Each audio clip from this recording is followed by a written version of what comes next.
বলেছে কি অনুপাতে 34 টাকা কেজি গমের সাথে 26 টাকা কেজি দরে গমের মিশ্রণ করা উচিত, যাতে মিশ্রণটি 36 টাকা কেজি দরে বিক্রি করলে আমাদের 20% লাভ হয়।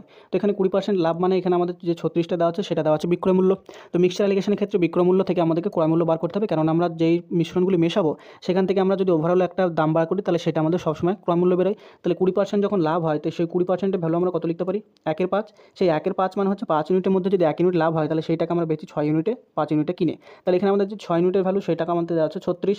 তাহলে এখান থেকে 5 ইউনিটের যে ভ্যালু অর্থাৎ ক্রয় মূল্য সেটা কত পাবো? 36কে 6 দিয়ে মাল্টিপ্লাই করবো, তাহলে 5কে আমরা 6 দিয়ে মাল্টিপ্লাই করবো, তাহলে এখানে আমরা পাবো 30 টাকা। এই যে 30 টাকা সেটা হচ্ছে আমাদের মিশ্রণের যে প্রাইস। তাহলে এখানে আমাদের বলেছিল 34 টাকা কেজি দরের গম ছিল এবং 26 টাকা কেজি দরের গম ছিল, তাদেরকে মিশিয়ে আমাদের যে গমটা হয়েছিল তার কস্ট প্রাইস হয়েছিল 30 টাকা। তাহলে এখান থেকে আমরা তাদের রেশিওটা বার করবো। তাহলে 34 থেকে যদি 30 মাইনাস করি তাহলে এখানে পাবো 4, আবার 30 থেকে যদি 26 মাইনাস করি তাহলে এখানে পাবো 4। তাহলে অনুপাতটা কত পেলাম? অনুপাতটা পেলাম আমরা 4/4। তার মানে এটা লিখতে পারি 1:4।